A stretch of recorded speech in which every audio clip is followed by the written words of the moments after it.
My name is Daniel Miller. I'm your servant host, and this is the Biblical Anatomy Podcast.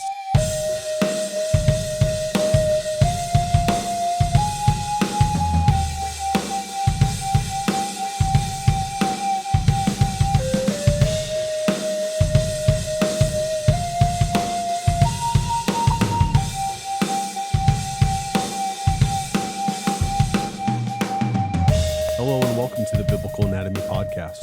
My name is Daniel Miller, and I'm excited to be with you here today.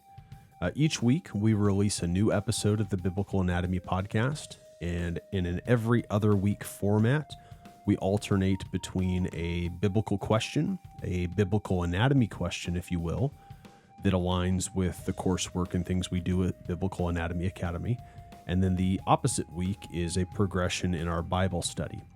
We just finished Mark 5 last week. Next week will then be Mark 6. We've gone all the way through Matthew, and even before that, we sort of jumped all over the Bible with specific topics that were presented to us or came up in our own personal Bible studies that were worthy of discussion.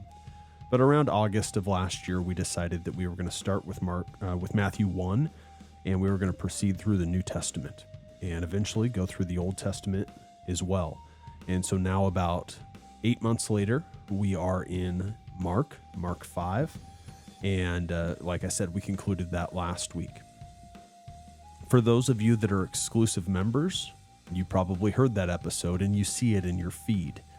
For those of you that aren't exclusive members, you'll see this episode, but you haven't seen an episode for a few months. In fact, that will be a recurring theme for non-exclusive members, that you will have episodes show up here and there to sort of keep our public feed active, but the majority of our episodes will be exclusive.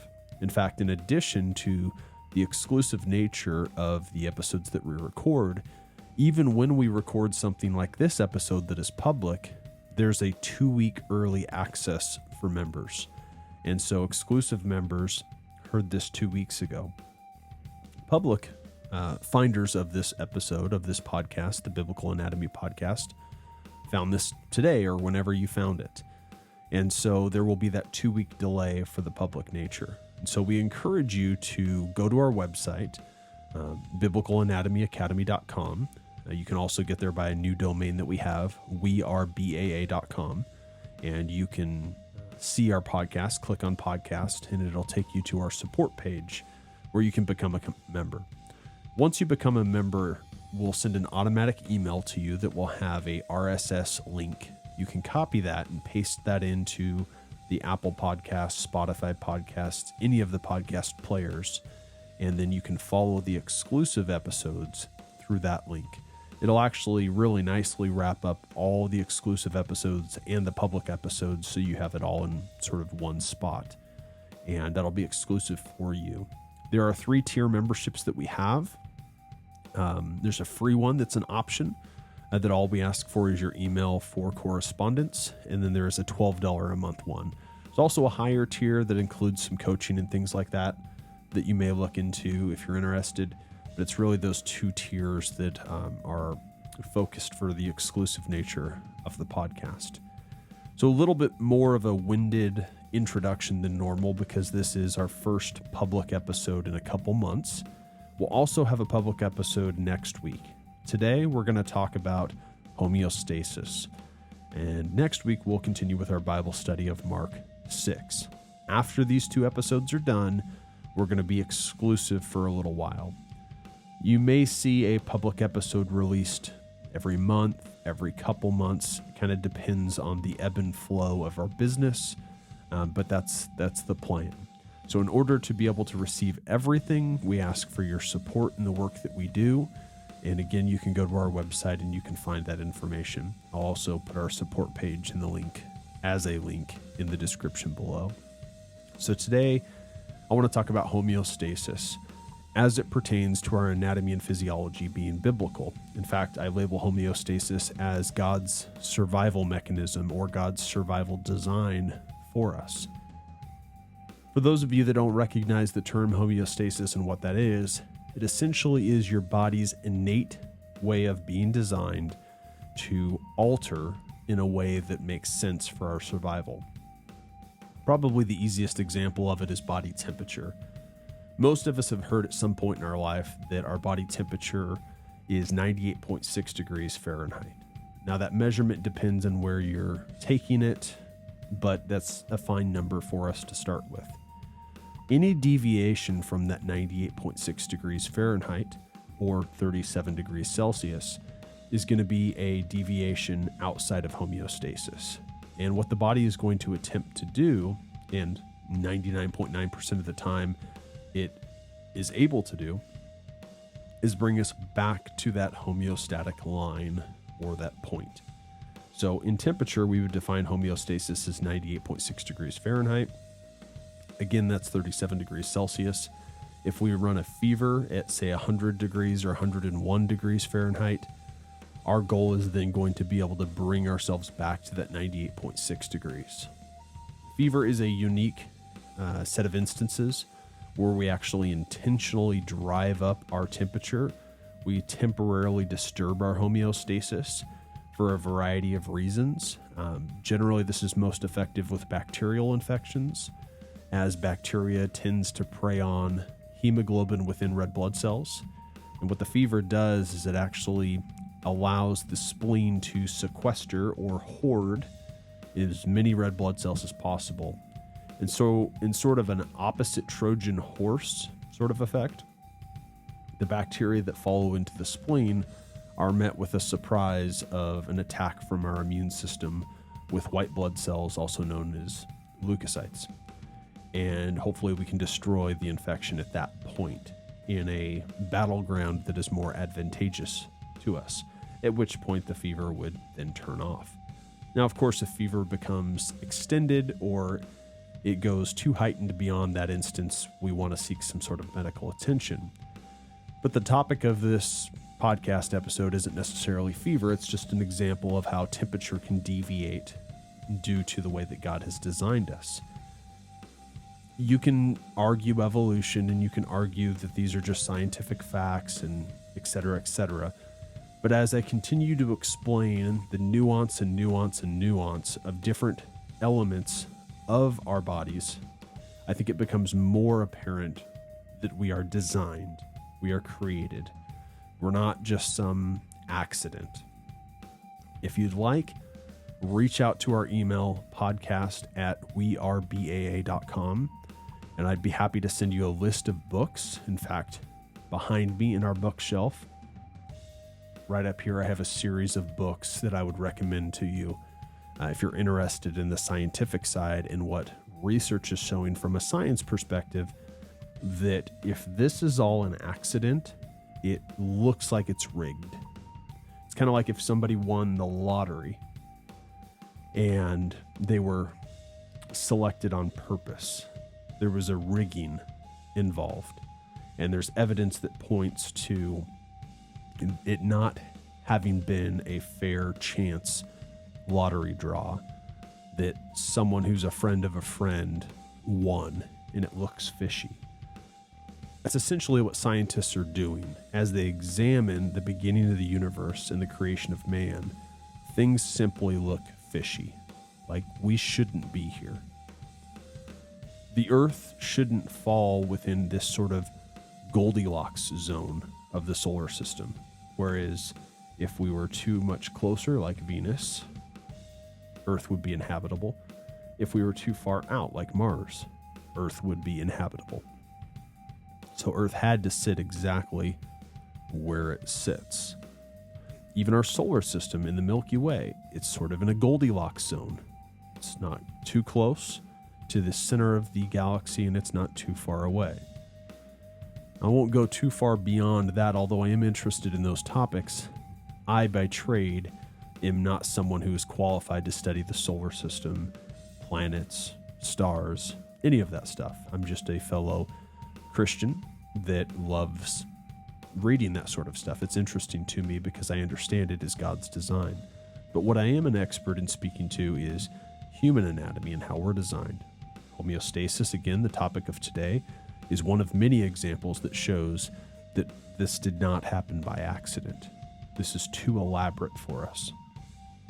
to possibly have come from molecules randomly bashing together over billions of years in a primordial soup to eventually get proteins and eventually get cells and eventually get tissues and organ systems and organisms, and then have those organisms develop into different creatures over time, and everything that you see on Earth to have split from a single cell organism. It just doesn't make sense. From a bodily homeostasis perspective, I'll give you another example though. Glucose. You're probably familiar with glucose or our blood sugar levels. Now, glucose doesn't have to be blood. It's just glucose. It's just a carbohydrate, but our typical measurements are going to be within blood. And so we have a specific rating that we look for on where our blood glucose is. And that's going to vary drastically depending on the time of day, how far it's been since our previous meal, what our meal was comprised of, those sorts of things. But again, like temperature, there is a set amount that we would like, or even a window that is acceptable. And if we get too much glucose into our system, our body secretes insulin from the pancreas. Insulin acts as a key to open up tissues that need glucose, and glucose rushes in. So we go from a state defined as hyperglycemic to homeostasis. Or if it's been a while since we had glucose, we may be hypoglycemic and we release glucagon.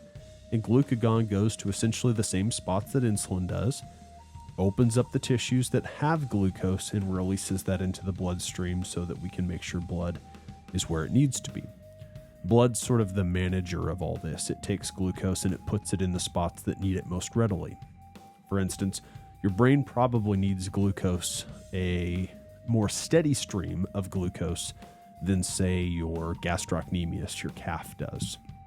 And so the blood may pull, or specifically glucagon may open, allowing blood to pull glucose from the gastrocnemius so that it can be available for the brain. The brain also has an ability to convert lactate back into glucose with the support of glial cells in a way that we only see within the liver that is somewhat comparable. No other tissue beyond those two can do that. All is a means of being efficient and homeostatic. Yet another example would be calcium. We need certain levels of calcium within our blood to be able to support the density of our bones, but more importantly, the calcium needed in our brain, the calcium needed in our muscles. In fact, bone is like last place actually in terms of what calcium is sent where. Only when your blood is defined as hypercalcemic do you actually deposit calcium into bone, and you do so with a hormone known as calcitonin, analogous to what insulin did for us with glucose. We can send calcium and other things into bone via the opening of bone, if you will, with the hormone calcitonin. But more often than not, most of us have low calcium levels, whether it be due to bad diet or intermittent fasting or a number of things. And so we're actually secreting a hormone called parathyroid hormone, which, analogous to glucagon, does the opposite with calcium and opens up bone so that we can send it outward, that calcium that is, into blood, and we can deliver it to the brain, which is the highest of importance, and muscle, which is second, or just keep it within blood to maintain a homeostasis within blood in case the brain or in case muscle needs it. On this podcast, in our exclusive episodes, we've gone into topics like HCG, which is a hormone called human chorionic gonadotropin hormone. We've talked about its role in gestation, pregnancy. We've also talked about oxytocin and its role in gestation, pregnancy, and its bonding element. We've asked how each of those is biblical, and we will continue to do that topic by topic. Here in a couple of weeks, we're going to talk about metabolism and how that is biblical, or how God designed metabolism for us to be able to fuel our bodies efficiently, fuel our God-inspired design efficiently. And many of us don't fuel ourselves efficiently, but we'll talk about that. That will again be an exclusive episode in a couple weeks, and I invite you to our support page to support us with $12 a month, or even a free option with the exchange of an email. so that we can continue producing these sorts of episodes. If you're on the fence and this doesn't make sense to you, please reach out, podcast@wearebaa.com. I'd love to have a discussion with you on how our design is biblical and either respectfully agree or disagree with you.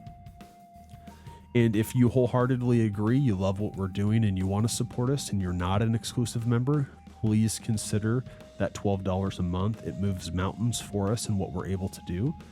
Also, please consider rating and reviewing, and also consider sharing this podcast with somebody that needs to hear it.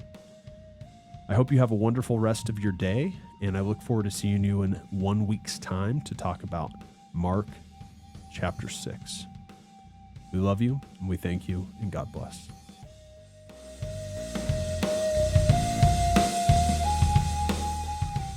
We want to sincerely thank you for listening to today's episode and conclude properly with the Lord's Prayer. Pray then like this: Our Father in heaven, hallowed be your name. Your kingdom come, your will be done, on earth as it is in heaven. Give us this day our daily bread, and forgive us our debts, as we also have forgiven our debtors. And lead us not into temptation, but deliver us from evil. Amen.